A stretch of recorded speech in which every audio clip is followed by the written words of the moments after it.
BC కుల సంఘాల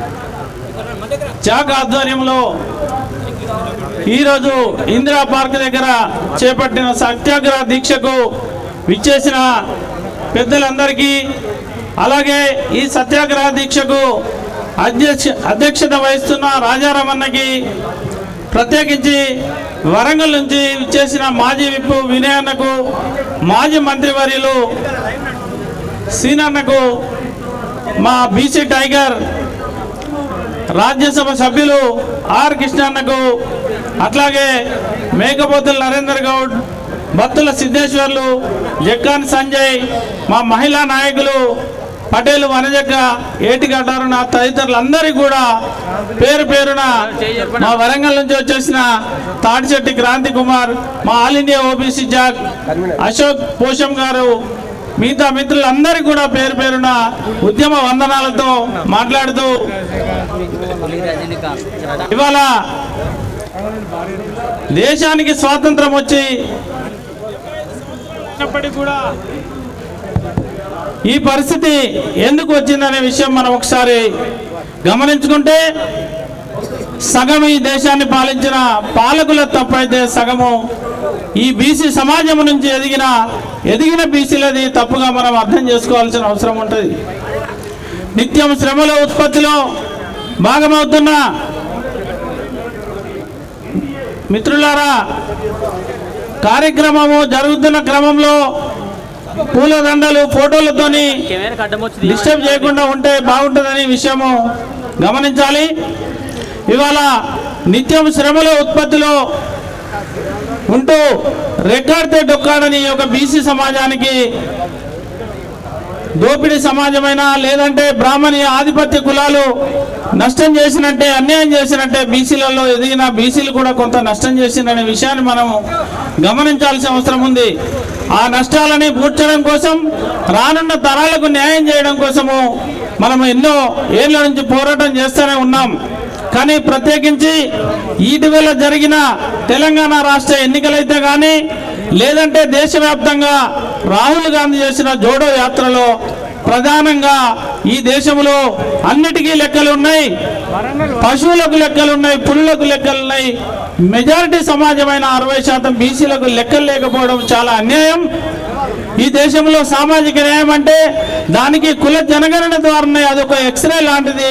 ఆ కుల జనగణన ద్వారానే ఈ బీసీలకు న్యాయం జరుగుతుంది. తద్వారా ఎంతో కార్యక్రమాలు చేపడతామని దేశవ్యాప్తంగా జరిగిన జోడో యాత్రలో రాహుల్ గాంధీ మాట్లాడడం జరిగింది. దాని కొనసాగింపుగానే 10 సంవత్సరాలుగా అధికారానికి దూరమైన కాంగ్రెస్ పార్టీ మెజార్టీ ప్రజలైన బీసీల ఓట్లను ఎట్లయినా మనం చేజిక్కించుకోవాలని, తెలంగాణ ఉద్యమంలో కీలకంగా పాల్గొన్న బీసీల ఓట్లని ఈ యొక్క అధికారం కోసం ఏ విధంగా లాక్కోవాలని స్థానిక సంస్థలలో 42% బీసీలకు రిజర్వేషన్లు కల్పిస్తామని కూడా చెప్పడం జరిగింది.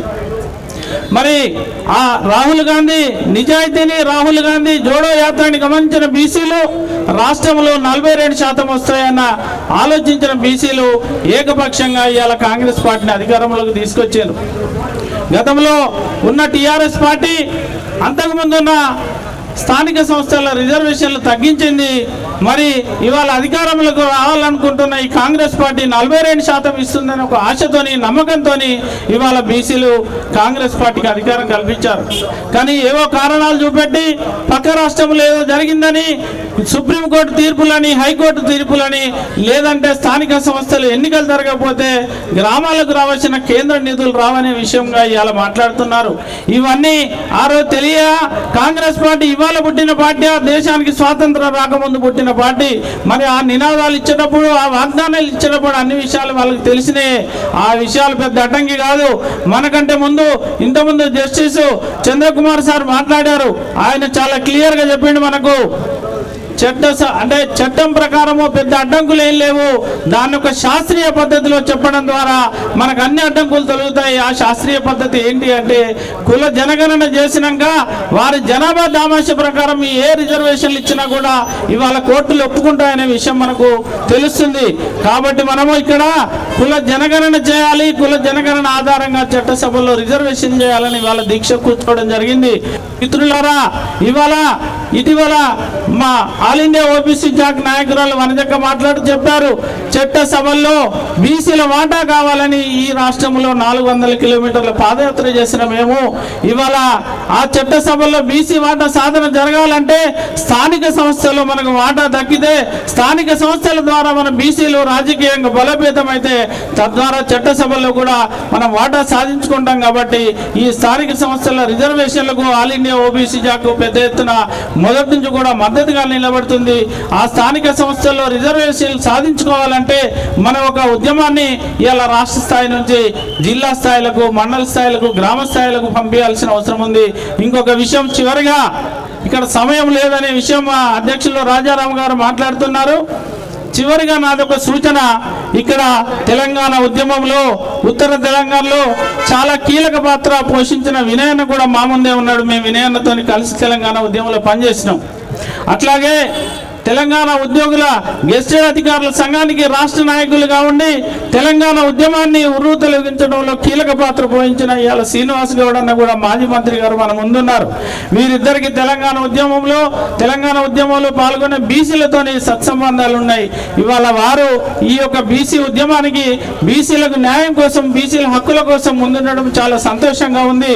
ఆ తెలంగాణ ఉద్యమ అనుభవం, ప్రజా సంబంధాలు ఇవాళ మనకు పనిచేస్తాయనే ఒక ఆలోచన ఉంటే నేను ఈ సందర్భంగా బయట ఉన్న ఒక చర్చని ఇవాళ బహిరంగంగా మాట్లాడాలని అనుకుంటున్నా. ఇవాళ టీఆర్ఎస్ పార్టీ బీసీ జనగణనకు, బీసీ రిజర్వేషన్లకు పార్టీ పరంగా బహిరంగంగా ప్రకటిస్తుందా, పార్టీ పరంగా బహిరంగంగా మాట్లాడుతుందా? గతంలో తగ్గించింది రిజర్వేషన్లు, మరి ఇవాళ ఏమంటుందని కాంగ్రెస్ టీఆర్ఎస్ మీద ఒక రాజకీయ విమర్శలకు కాకుండా ఇవాళ మేము ఒకటే అడుగుతున్నాం. ఇద్దరు అన్నలు ఇక్కడ ఉన్నారు. పార్టీ పరంగా ఏం నిర్ణయం తీసుకుంటారో పార్టీని ప్రకటించాల్సిన అవసరం కూడా ఇవాళ ఉంది. అన్ని రాజకీయ పార్టీలు కూడా ఇవాళ బీజేపీ పార్టీ ఉంది, కమ్యూనిస్ట్ పార్టీలను ఇవాళ సిపిఎం పార్టీ అయితే ఒకప్పుడు బహుజన లెఫ్ట్ ఫ్రంట్ ఏర్పాటు చేసి ఆ బహుజన లెఫ్ట్ ఫ్రంట్ లో కూడా నేను వరంగల్ పార్లమెంట్ కన్వీనర్ గా పనిచేసిన వారు సామాజిక న్యాయం కోసము ఎంతో పోరాటం చేసిన సిపిఎం కూడా ఇవాళ కాంగ్రెస్ పార్టీతో జతగట్టి ఉన్నది. మరి ఆ కమ్యూనిస్ట్ పార్టీలు కావచ్చు, బీజేపీ పార్టీ కావచ్చు, అన్ని రాజకీయ పార్టీలు వారి విధానాన్ని బహిరంగపరచాల్సిన అవసరం ఉంది. లేదంటే వినయన్న లాంటాలు, సీనన్న లాంటాలు వ్యక్తిగతంగా మేము ఈ యొక్క బీసీ ఉద్యమానికి మద్దతుగా ఉంటామని ప్రకటిస్తే ఈ యొక్క బీసీ ఉద్యమానికి ఒక నమ్మకము, ధైర్యం వస్తుందని ఆ దిశగా మనందరం కూడా కలిసి ముందుకు సాగాలని తెలియజేస్తూ ఈ యొక్క అవకాశం ఇచ్చిన మిత్రులకు, రాజారామన్నకు ప్రత్యేకమైన ధన్యవాదాలు తెలుపుతూ ముగిస్తున్నాను.